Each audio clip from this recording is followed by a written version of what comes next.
Compañeros y compañeras, buenos días.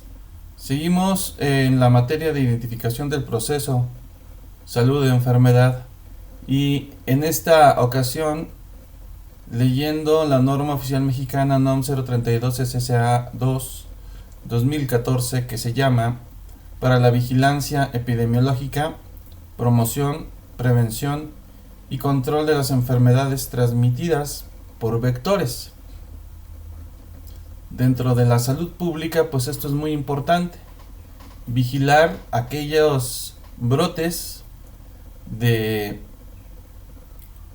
enfermedades que puedan ser transmitidas de los insectos al hombre.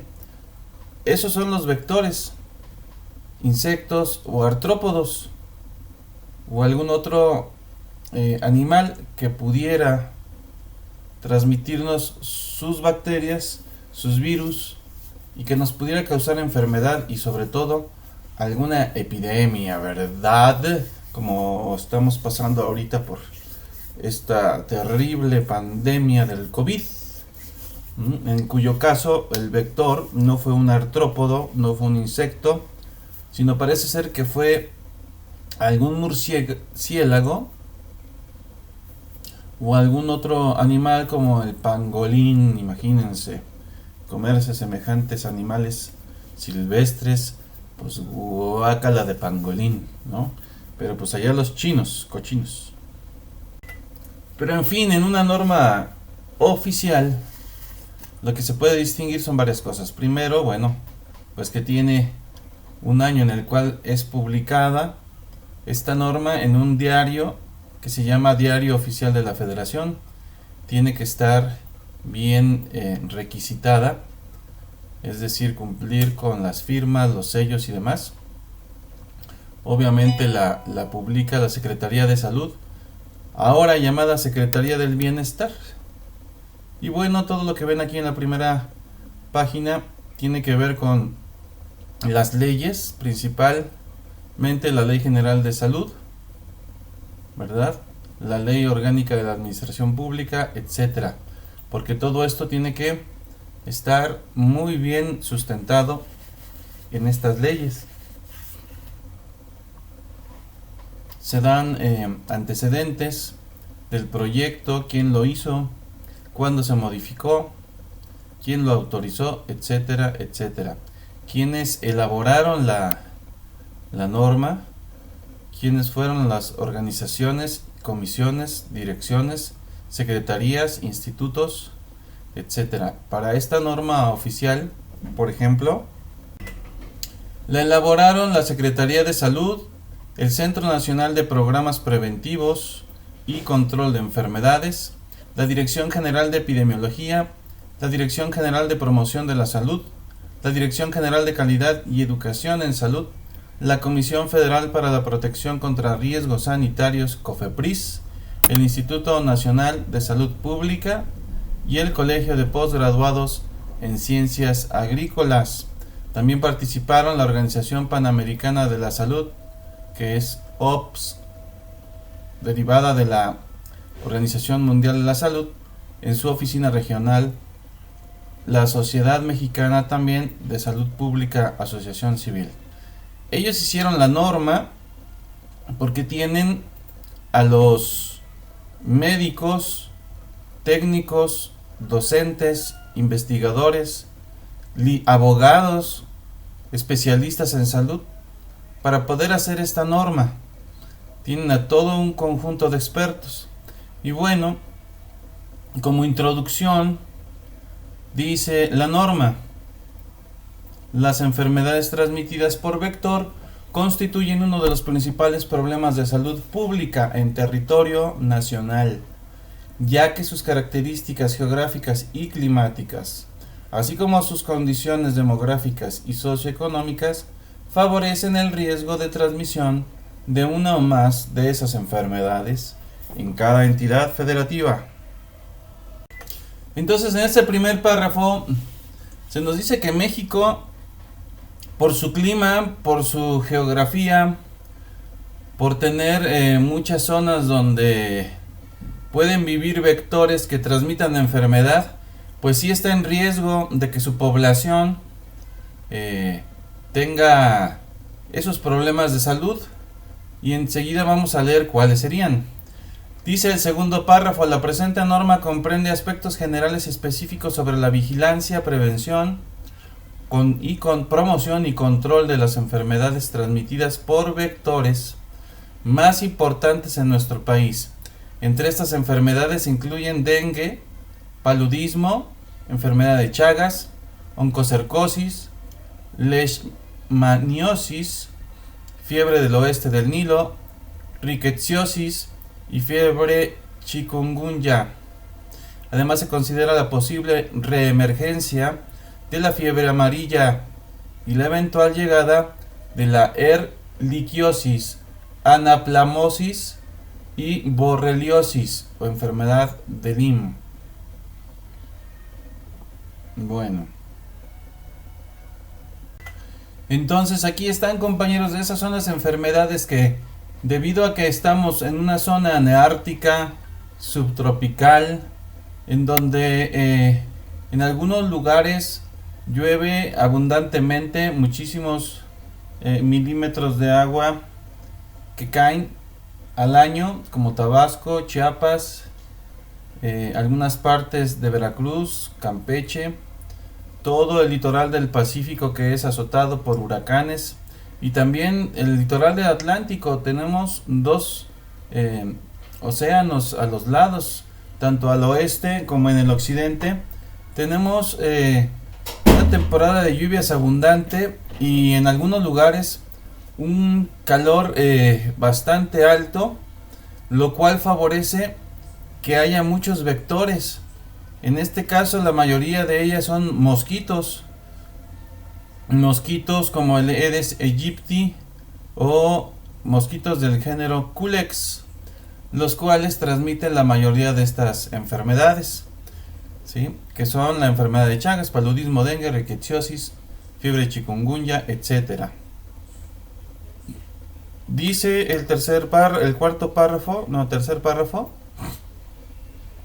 Dice: por otra parte, en virtud de la generación constante de nuevos métodos y técnicas, es necesario incorporar nuevos elementos normativos sustentados en la evidencia científica actual, con particular atención a los factores de riesgo, mecánica de transmisión y las acciones operativas que en su momento deberán ser mejoradas e incorporadas como procedimientos de vigilancia, prevención y control. Asimismo, en esta norma se incorporan disposiciones para hacer más eficientes los procedimientos a seguir para la selección de los productos a recomendarse para la prevención y el control de las enfermedades transmitidas por vector.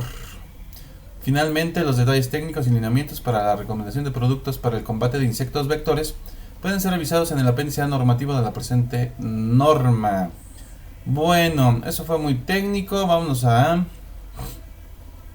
el objetivo. Esta norma tiene por objeto establecer las especificaciones, criterios y procedimientos para disminuir el riesgo de infección, enfermedad, complicaciones o muerte por enfermedades transmitidas por vector. Fíjense, disminuir el riesgo de infección, que la gente no se infecte. Si se enferma, disminuir los síntomas para evitar complicaciones y para evitar la muerte debido a las enfermedades producidas por todos estos, ¿sí? O todas estas enfermedades. Bueno, bla bla bla bla. Están otras normas oficiales previas, ¿verdad? Dice: para la aplicación de esta norma es necesario consultar las siguientes normas oficiales mexicanas previas: la 2012, la 2009, la 253, la 017, la 232 y la 253. Con estas otras normas complementamos o sustituimos las anteriores y complementamos la que estamos nosotros leyendo. Ya me andaba saltando el campo de aplicación. Dice que el campo de aplicación de esta norma se observará de manera obligatoria en todo el territorio nacional. O sea, si ya nos salimos de México, ya no aplica. Cada país tiene sus normas, son parecidas o similares, ¿verdad? Pero que en México esta es la que rige. Para el personal de los servicios de salud en los sectores público, social y privado, todas las dependencias públicas, todas las organizaciones sociales y todos los hospitales privados que conforman el Sistema Nacional de Salud, que efectúan acciones de vigilancia, promoción, prevención y control. Vigilancia, promoción, prevención y control. ¿Qué se vigila? Bueno, pues en este caso se vigila a la población, haciendo detecciones oportunas en las temporadas en las cuales prevalecen o abundan las lluvias, prevalecen o abundan los encharcamientos, prevalecen o abundan las inundaciones en las regiones del país donde más afectan estas enfermedades, que son las regiones más tropicales, cálidas y lluviosas. ¿Qué se vigila también? Pues se vigila el ambiente, ¿verdad? Se vigila que las casas, por ejemplo, no tengan cacharros, no acumulen agua en los techos, en hoyos, en pozos, en las cisternas, en las pilas, que no están abiertas, porque ahí se pueden desarrollar larvas de mosquitos que pueden transmitir las enfermedades. Eso se vigila también. ¿Qué se promueve? Pues se promueve entre la población actividades para que ellos mismos sean vigilantes y puedan prevenir que se formen sitios donde se desarrollen las larvas de los mosquitos, donde se desarrollen esos insectos, porque esos son los que transmiten a todos estos agentes patógenos, que en su mayoría son virus. ¿Qué se previene? Bueno, se previene que haya contagios. Si ya hay contagios, se previene que enfermen de gravedad. Si enferma de gravedad, se previenen las secuelas, las disfunciones y sobre todo se previene la muerte.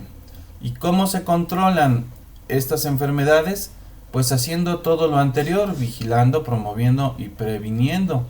También se controlan químicamente a través de insecticidas o a través de actividades como por ejemplo descacharrización, secado de charcos, limpieza de malezas, implementación de pabellones, etcétera, para evitar que los mosquitos, que son transmisores de estas enfermedades, y otros insectos como ácaros, garrapatas, etcétera, puedan proliferar y puedan morder o picar a las personas.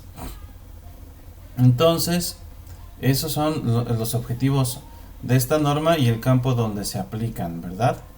Ahora, vamos a ver algo muy importante para nosotros. Todo lo anterior es de importancia, pero esto es más relevante. El apartado de definiciones, símbolos y abreviaturas que está aquí. Para efectos de esta norma se entiende por ácaro a cualquier tipo de artrópodo de la clase Acari que se distingue por tener todos los segmentos del cuerpo compactados en una unidad, llamado idiosoma, piezas bucales, etcétera, etcétera, formando una unidad gnatosoma y desarrollo dividido en etapas.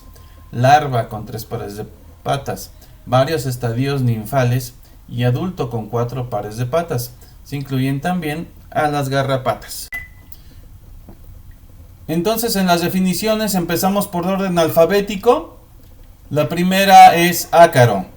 Ácaro es cualquier tipo de artrópodo de la clase Acari que se distingue por tener todos los segmentos del cuerpo compactados, el idiosoma, piezas bucales, gnatosoma y un desarrollo dividido en etapas. Larva, varios estadios ninfales y adulto. Se incluyen también a las garrapatas dentro de los ácaros. Entonces, compañeros, estos son algunos ejemplos de ácaros. Hay varias garrapatas ahí. Estas transmiten enfermedades. Por lo tanto, es necesario controlarlas. Es necesario vigilar que no haya brotes de enfermedades transmitidas por estos, que son unos vectores. Al insecto que transmite algún agente patógeno en un hospedero susceptible se le llama vector. Entonces, el control de vectores, como las garrapatas, que forman parte de la familia de los ácaros, hay que estar vigilantes de los posibles nichos donde pudieran estar para poder erradicarlos. Siguiente definición, Aedes. Aedes, en latín, la A con la E se pronuncia como si fuera solamente E. En español diríamos Aedes. Aedes es el género de la clase insecta del orden Diptera de la familia Culicidae, subfamilia Culicinae, tribu Aedeni, 80 géneros y 2 grupos inciertos. Actualmente las especies transmisoras del virus del dengue, fiebre chikungunya, fiebre amarilla, otros flavivirus y alfavirus se clasifican dentro del género Stegomia, es decir, Stegomia aegypti y Stegomia albopictus. No obstante, para evitar confusiones y por costumbre, se seguirá denominando las especies anteriores como miembros del género Aedes. Los Aedes son un tipo de mosquitos, compañeros. Bueno, aquí tenemos, me faltaba enseñarles esta imagen. Esta es una imagen tridimensional al microscopio electrónico de barrido de un ácaro. Y estábamos viendo que es un Aedes aegypti. Un Aedes aegypti es una de tantas especies de mosquitos de este género Aedes, que transmite muchas enfermedades, por ejemplo dengue y chikungunya entre ellas. Entonces estos mosquitos prevalecen en zonas muy húmedas y cálidas, sobre todo cuando en esas zonas húmedas y cálidas hay agua estancada. El agua estancada puede ser de origen natural en las riberas de los arroyos donde se forman esos estancamientos, o bien también dentro de las casas donde se pueden encontrar dentro de charcos, cisternas y demás. Y bueno, compañeros, le paro un poquito este video. Vamos a continuar en los subsiguientes. Son muchos los términos. Obviamente a profundidad, bueno, pues los tendrían que repasar ya ustedes. Vamos a seguir de todas maneras revisando los más trascendentes, explicar lo que se necesita explicar. No en todo a lo mejor es que profundicemos porque son cosas comunes. Sin embargo, pues hay palabras muy técnicas e ideas complejas. Lo haremos en los siguientes videos, compañeros.